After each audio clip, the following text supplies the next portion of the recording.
Assalamualaikum warahmatullahi wabarakatuh. Ya syabab, insyaAllah Uma akan menjawab beberapa pertanyaan penting terkait Syiah.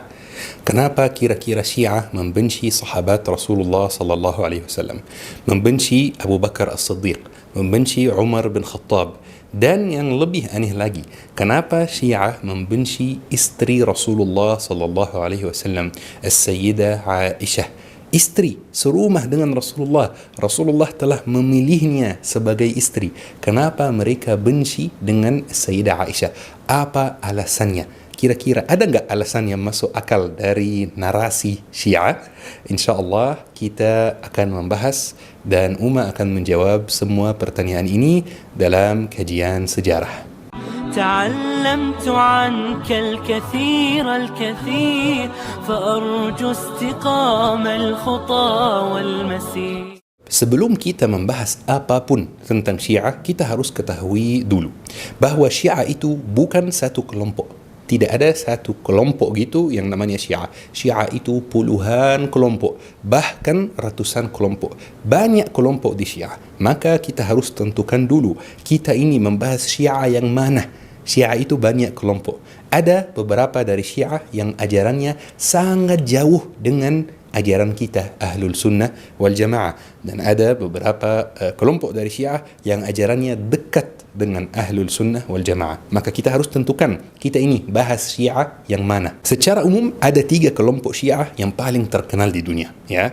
Ini 3 yang paling terkenal. Yang pertama namanya Syiah Zaidiyah. Syiah Zaidiyah itu ada di Yaman. Mungkin kalau teman-teman baca berita Timur Tengah, ada kelompok namanya Al-Houthiyun atau Al-Houthiyin, ya.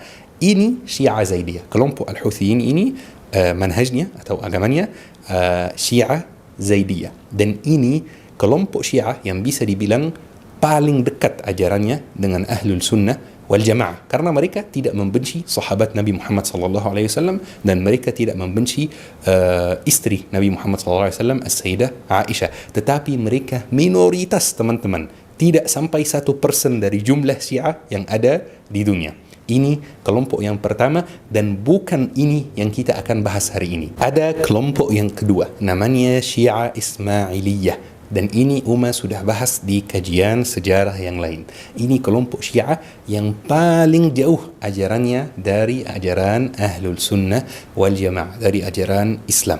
Dan bukan ini yang akan dibahas hari ini juga, karena mereka juga minoritas. Kemudian ada kelompok yang ketiga, teman-teman, yaitu Syiah Ithna Ashriyah, Syiah ke-12. Dan ini Syiah mayoritas, teman-teman. Kalau teman-teman di sosmed melihat video tentang Syiah, kemungkinan besar ini video Syiah Ithna Ashriyah, Syiah ke-12. Ini Syiah yang ada di Iran, ini Syiah yang ada di Irak, ini Syiah yang akhir-akhir ini mulai muncul di Indonesia, teman-teman. Syiah ke-12, dan ini mayoritas Syiah yang di dunia itu Syiah ke-12, Syiah Ithna Ashriyah, dan ini insyaAllah yang akan dibahas hari ini. Dasar pemikiran Syiah atau pondasi pemikiran Syiah, konsep utama dalam aliran Syiah itu satu. Ini konsep utama. Syiah itu dibangun atas pondasi tersebut, atas konsep tersebut. Apa konsep tersebut? Konsepnya adalah yang berhak jadi khalifah setelah Nabi Muhammad SAW meninggal dunia adalah Ali bin Abi Talib dan keturunannya. Misalnya Ali bin Abi Talib, terus Al-Hasan, terus Al-Husain, dan seterusnya. Tidak boleh ada yang menjadi khalifah kecuali dari keturunan Ali bin Abi Talib. Dan menurut Syiah, Rasulullah sallallahu alaihi wasallam sudah mewasiatkan kepada sahabatnya bahwa yang menjadi penerus Rasulullah, khalifah Rasulullah adalah Ali bin Abi Talib. Dan ini tidak benar pasti. Rasulullah tidak mewasiatkan khilafah atau tidak mewasiatkan kepemimpinan kepada siapapun. Rasulullah membuka pintunya secara lebar. Yang baik, yang bertanggung jawab, yang berhak, silahkan jadi pemimpin umat Islam, bukan berdasarkan keturunan, karena Islam itu bukan dinasti, bukan kerajaan. Dan menurut Syiah ke-12, dan kalau kita melihat namanya Syiah ke-12. Kenapa angka ke-12? Karena mereka percaya pada 12 imam. Mereka percaya bahwa ada 12 imam yang berhak jadi khalifah setelah Nabi Muhammad SAW meninggal dunia. Imam yang pertama adalah Ali bin Abi Talib. Imam yang kedua adalah Al-Hasan. Imam yang ketiga adalah Al-Husain. Imam yang keempat adalah Ali Zainul Abidin. Imam yang kelima adalah Muhammad Al-Baqir. Imam yang keenam adalah Ja'far As-Sadiq. Imam yang ketujuh adalah Musa Al-Qazim. Imam yang kedelapan adalah Ali Ar-Ridha. Imam yang kesembilan adalah Muhammad Al-Jawad. Imam yang ke-10 adalah Ali Al-Hadi, ya. Imam yang ke-11 itulah Al-Hasan Al-Askari. Imam yang ke-12 adalah Muhammad Al-Mahdi, dan Muhammad Al-Mahdi ini menurut Syiah adalah Imam Al-Mahdi. Imam Al-Mahdi yang kita semua ketahui adalah Muhammad Al-Mahdi menurut Syiah ke-12 ini. Dan menurut mereka Imam Muhammad Al-Mahdi itu belum muncul, masih tersembunyi, dan dia akan muncul pada suatu saat untuk menyelamatkan umat Islam menurut Syiah. Makanya teman-teman, mereka sebut Imam Al-Mahdi Al-Muntazar.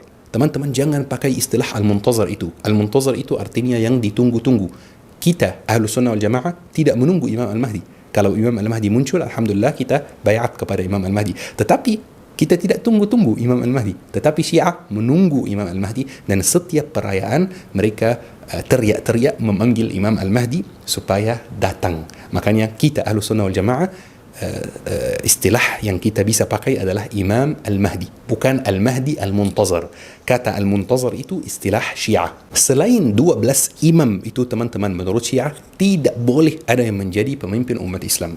Jadi otomatis menurut Syiah para sahabat, khususnya Abu Bakar As-Siddiq dan Umar bin Khattab, merebut kekuasaan yang menjadi hak Ali bin Abi Thalib. Mereka merebut kekuasaan dari Ali bin Abi Thalib. Mereka memaksa umat Islam untuk menerima Abu Bakar As-Siddiq sebagai khalifah. Tetapi ini semuanya tidak benar. Kita semua ketahui bahwa Muhajirin dan Ansar berkumpul di Thaqifat Bani Sa'idah setelah Rasulullah meninggal dunia, dan ini sudah dijelaskan di kajian-kajian sebelumnya. Muhajirin dan Ansar berkumpul di Thaqifah Bani Sa'idah dan bermusyawarah siapa yang berhak jadi khalifah, dan mereka semua sepakat bahwa yang berhak jadi khalifah adalah Abu Bakar As-Siddiq, teman-teman. Tetapi versi Syiah, Abu Bakar As-Siddiq dipilih menjadi khalifah bukan dengan musyawarah, tetapi dengan paksaan. Abu Bakar As-Siddiq menutupi semua hadis di mana Rasulullah mewasiatkan bahwa Ali bin Abi Thalib yang berhak jadi khalifah, bahkan memaksa semua sahabat yang lain untuk menerima dirinya untuk menjadi khalifah, dan ganggu sahabat yang tidak menerima Abu Bakar As-Siddiq sebagai khalifah. Ini versi Syiah, teman-teman. Makanya mereka benci dengan Abu Bakar As-Siddiq. Tapi bagaimana dengan Umar bin Khattab? Syiah juga benci dengan Umar bin Khattab karena menurut Syiah Umar bin Khattab membantu Abu Bakar As-Siddiq merebut kekuasaan dari Ali bin Abi Thalib. Bahkan menurut mereka ada satu cerita yang sangat aneh. Umar bin Khattab dikirim oleh Abu Bakar As-Siddiq ke rumah Fatimah, anak Rasulullah sallallahu alaihi wasallam, untuk memaksa dia bayat kepada Abu Bakar As-Siddiq. Dan ketika Umar bin Khattab sampai rumah Fatimah, Umar bin Khattab dorong pintunya dengan keras karena Fatimah tidak mau buka pintu. Dan kebetulan di pintu ini ada paku. Paku ini masuk tusuk perut Fatimah yang lagi hamil waktu itu. Dan ini tidak benar. Fatimah tidak hamil waktu itu. Yang lagi hamil waktu itu membawa saudara Al-Hasan dan Al-Husain, namanya Muhsin menurut Syiah, dan kehamilannya itu gugur gara-gara Umar bin Khattab dorong pintunya dan paku ini masuk ke perut Sayyidah Fatimah. Makanya mereka juga membenci Umar bin Khattab. Ini cerita yang terasa dari alam lain, teman-teman. Tidak ada dalilnya dan tidak ada sumber apapun dalam sejarah, tidak ada yang menceritakan hal seperti itu. Masa mereka membenci Abu Bakar As-Siddiq? Abu Bakar As-Siddiq orang yang menemani Rasulullah sallallahu alaihi wasallam saat hijrah. Kalau memang Abu Bakar As-Siddiq orang jahat, kenapa Rasulullah sallallahu alaihi wasallam memilih Abu Bakar As-Siddiq sebagai teman, sebagai sahabat dekat? Kenapa Rasulullah sallallahu alaihi wasallam menikah dengan anak Abu Bakar As-Siddiq? Rasulullah sallallahu alaihi wasallam bersabda, "Law wuzina iman Abi Bakr bi imani ahli al-ard la rajahat kaffatu Abi Bakr." Seandainya keimanan Abu Bakar As-Siddiq ditimbang dengan keimanan semua penduduk bumi, maka sungguh keimanan Abu Bakar As-Siddiq lebih berat dibanding semua keimanan penduduk bumi. Mohon maaf, ini berarti Rasulullah tidak bisa memilih teman? Na'udzubillah min zalik. Na'udzubillah. Rasulullah manusia maksum. Masa Rasulullah tidak bisa memilih sahabat dekatnya? Kalau Abu Bakar As-Siddiq orang buruk, kenapa Ali bin Abi Thalib bayat kepada Abu Bakar As-Siddiq? Tercatat dalam sejarah, tercatat dalam buku kita Ahlus Sunnah wal Jamaah dan buku Syiah juga bahwa Ali bin Abi Thalib bayat kepada Abu Bakar As-Siddiq. Ali bin Abi Thalib yang terkenal dengan keberaniannya, yang terkenal dengan kekuatan yang luar biasa. Kenapa bisa terpaksa bayat kepada Abu Bakar As-Siddiq? Ini bukan terpaksa. Ali bin Abi Thalib bayat kepada Abu Bakar As-Siddiq dengan sukarela. Kalau memang Umar bin Khattab orang buruk, kenapa Rasulullah SAW bersabda, "Lau kana ba'di nabiyyan lakana Umar." Seandainya setelah aku ada nabi, maka Umar akan menjadi nabi. Kenapa Rasulullah SAW bersabda, "Inna Allah wada'a al-haqqa ala lisani Umar yaqulu bih." Allah Subhanahu wa taala meletakkan kebenaran di atas lisan Umar. Pertanyaan yang belum ada jawabannya sampai hari ini. Kenapa Ali bin Abi Thalib diam ketika istrinya dikasari?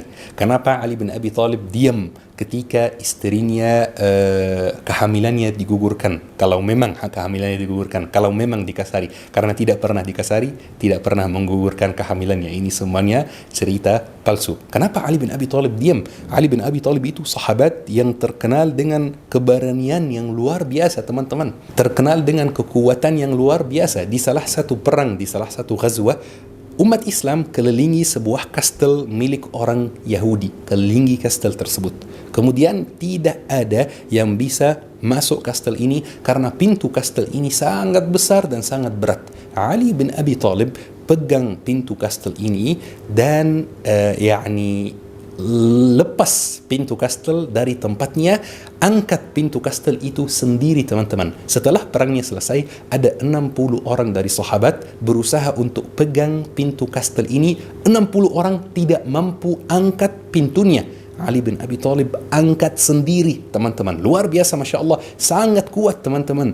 Kenapa Ali bin Abi Thalib yang sangat berani, yang sangat kuat, kalau memang istrinya dikasari, kenapa diam? Kenapa tidak membalas? Cerita-cerita yang tidak logika, yang tidak masuk akal, teman-teman. Baik, teman-teman, kita sudah tahu kenapa Syiah membenci sahabat Rasulullah SAW atau mayoritas sahabat Rasulullah SAW. Pertanyaannya sekarang, kenapa Syiah membenci istri Rasulullah SAW atau lebih tepatnya As-Sayyidah Aisyah? Baik, ada banyak tuduhan ya teman-teman.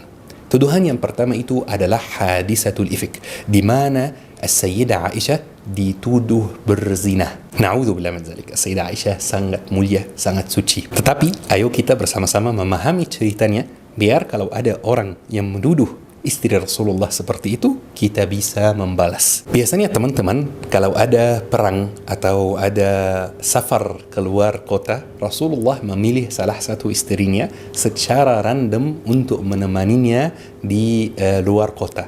Dan di perang Bani Al-Mustaliq, Rasulullah SAW memilih istrinya secara random, memilih salah satunya.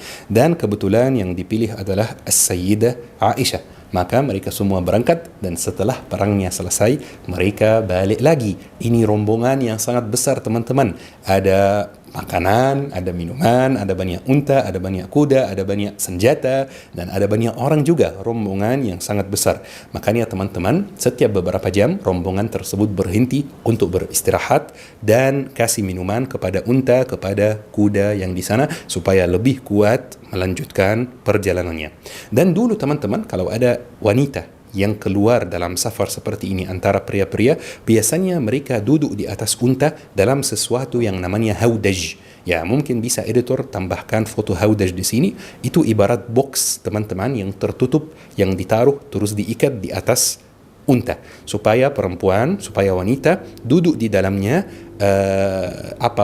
terjaga dari debu, terjaga dari berisik, dan juga supaya duduk santai, duduk bebas, tidak kelihatan oleh pria yang non-mahram. Ketika rombongan itu balik dan mereka berhenti istirahat, teman-teman. Jadi As-Sayyidah Aisyah keluar dari haudaj karena ada urusan. Misalnya buang air kecil, buang air besar, biasanya agak jauh dari rombongan karena nggak ada toilet, betul kan? Jadi pas Al-Sayyidah Aisyah agak jauh buang air besar atau buang air kecil, haudajnya atau rombongannya itu udah mau berangkat. Dan orang yang tugasnya mengangkat haudaj itu tidak tahu kalau As-Sayyidah Aisyah keluar dari haudaj. Dan As-Sayyidah Aisyah waktu itu berat badannya masih ringan sekali, tidak gemuk ya, tidak gendut. Makanya orang yang tugasnya mengangkat haudaj itu dia nggak tahu kalau As-Sayyidah Aisyah tidak ada di dalam haudaj. Makanya dia angkat haudaj, taruh haudaj di atas unta, dan mereka berangkat meninggalkan As-Sayyidah Aisyah karena mereka sangka kalau As-Sayyidah Aisyah masih di dalam haudaj. Ketika As-Sayyidah Aisyah balik, rombongannya tidak ada. Makanya Sayyidah Aisyah duduk, pasti bentar lagi mereka akan sadar kalau aku nggak ada di dalam haudaj dan mereka akan balik menjemput aku. Sayyidah Aisyah duduk menunggu rombongannya. Dan pas Sayyidah Aisyah duduk, Sayyidah Aisyah ketiduran, teman-teman. Dan pas Sayyidah Aisyah tidur, teman-teman, ada sahabat Rasulullah SAW yang juga mengikuti rombongannya, tetapi mungkin agak telat atau gitu. Namanya Safwan. Dia melihat dari jauh ada wanita yang duduk tidur, maka dia dekati.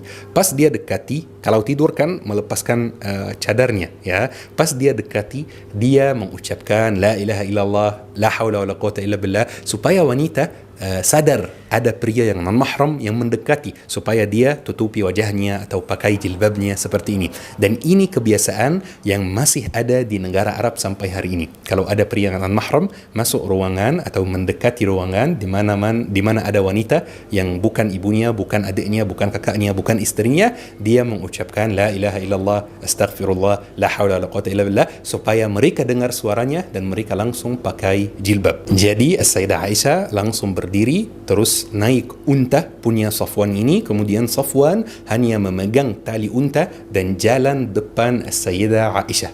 Ya, jadi jalan depan unta, tidak berbicara sama sekali dengan Sayyidah Aisyah sampai mereka mendekati Madinah, teman-teman. Dan kebetulan di Madinah mereka itu masuk di siang hari, dan kebetulan juga di tempat mereka masuk Madinah itu ada siapa? Ada Abdullah bin Abi bin Salul, orang yang merupakan kepala orang munafik di Madinah, ketua orang munafik di Madinah, teman-teman, orang yang mengarahkan dan memandu orang-orang munafik. Ketika dia melihat As-Sayyidah Aisyah masuk dan Safwan depan As-Sayyidah Aisyah memandu untanya, pegang tali untanya, langsung Abdullah mengatakan sepertinya ada sesuatu yang terjadi antara mereka berdua. La ilaha illallah. Dia menuduh As-Sayyidah Aisyah berzina, menuduh As-Sayyidah Aisyah melakukan maksiat tersebut, dan dia mulai menyebarkan kabar tersebut di antara orang munafik yang lain. Dan dalam waktu beberapa jam, kabar tersebut sudah tersebar di Madinah bahwa na'udzubillah As-Sayyidah Aisyah berzina dengan Safwan. Tetapi teman-teman, Allah subhanahu wa ta'ala menurunkan wahyu Al-Quran surat An-Nur mulai ayat 11 sampai ayat 20, membebaskan As-Sayyidah Aisyah dari dosa tersebut dan menjaga reputasi As-Sayyidah Aisyah, dan menyampaikan bahwa Sayyidah Aisyah tidak melakukan dosa tersebut. Teman-teman bisa baca sendiri di Al-Quran surat An-Nur ayat 11 sampai ayat 20. Maka alhamdulillah Sayyidah Aisyah dibebaskan dari dosa tersebut, bukan dari manusia, tapi Allah subhanahu wa ta'ala yang menurunkan wahyunya membebaskan Sayyidah Aisyah dari dosa zina. Tetapi teman-teman, Syiah mengabaikan ayat-ayat Al-Quran 11 sampai 20 surat An-Nur. Mereka mengabaikan ayat ini dan masih menuduh As-Sayyidah Aisyah berzina. Kalau memang As-Sayyidah Aisyah berzina, kenapa Rasulullah tidak menceraikannya? Betul kan? Kalau memang Sayyidah Aisyah melakukan dosa tersebut, kenapa masuk Madinah dengan Safwan di siang hari? Biasanya orang yang melakukan dosa ini biasanya mau sembunyi-sembunyi di malam hari ketika semua orang tidur. Kenapa masuk di siang hari? Ada juga teman-teman satu tuduhan lagi yang Syiah sebarkan, dan menurut saya tuduhan ini agak aneh dan agak lucu. Katanya Sayyidah Aisyah bekerja sama dengan Sayyidah Hafsah dan Sayyidina Abu Bakar As-Siddiq, dan mereka ditaruh racun di obat Rasulullah sallallahu alaihi wasallam sebelum Rasulullah meninggal dunia. Jadi Rasulullah makan obatnya yang sudah dicampur dengan racun, maka Rasulullah meninggal dunia. Jadi menurut mereka Sayyidah Aisyah meracuni Rasulullah sallallahu alaihi wasallam, la ilaha illallah. Ini teman-teman hanya dua tuduhan, dua alasan kenapa Syiah membenci Sayyidah Aisyah, dan masih ada sekitar 3 atau 4 tuduhan yang lain. Tetapi pembahasannya lebih panjang dan biar juga kajian terasa ringan, tidak berat ya, kita cukup membahas 2 tuduhan ini saja. Teman-teman, kita sudah menjelaskan isi pembahasannya, tetapi ada satu hal yang merupakan pesan dan permintaan dari saya. Tolong jangan saling caci maki di komentar. Tolong jangan saling mengkafirkan di komentar. Mau menyampaikan pendapat, boleh, tidak apa-apa, tidak ada masalah. Mau mengkritik pendapat lain, boleh, tidak ada masalah. Mau mengkritik pendapat umat sendiri, boleh, tidak ada masalah. Tetapi jangan saling mencaci maki, jangan saling mengkafirkan. Khususnya mengkafirkan itu, soalnya menyebut satu orang dengan panggilan kafir itu hal yang sangat berat, teman-teman. Rasulullah sallallahu alaihi wasallam bersabda, "Man qala li akhihi ya kafir faqad ba'a biha ahaduhuma." Barang siapa yang panggil saudaranya ya kafir, panggil saudaranya wahai kafir, maka pasti salah satunya kafir. Jika saudaranya memang kafir, khalas, sudah dia kafir.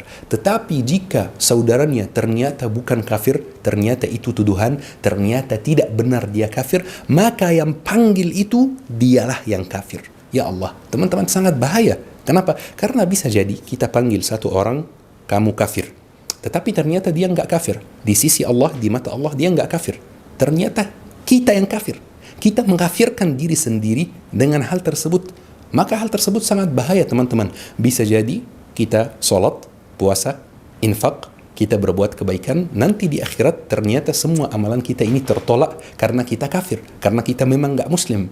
Kok bisa nggak muslim? Iya, karena pernah suatu hari panggil saudara dengan kafir, dan ternyata saudara yang dipanggil kafir itu bukan kafir.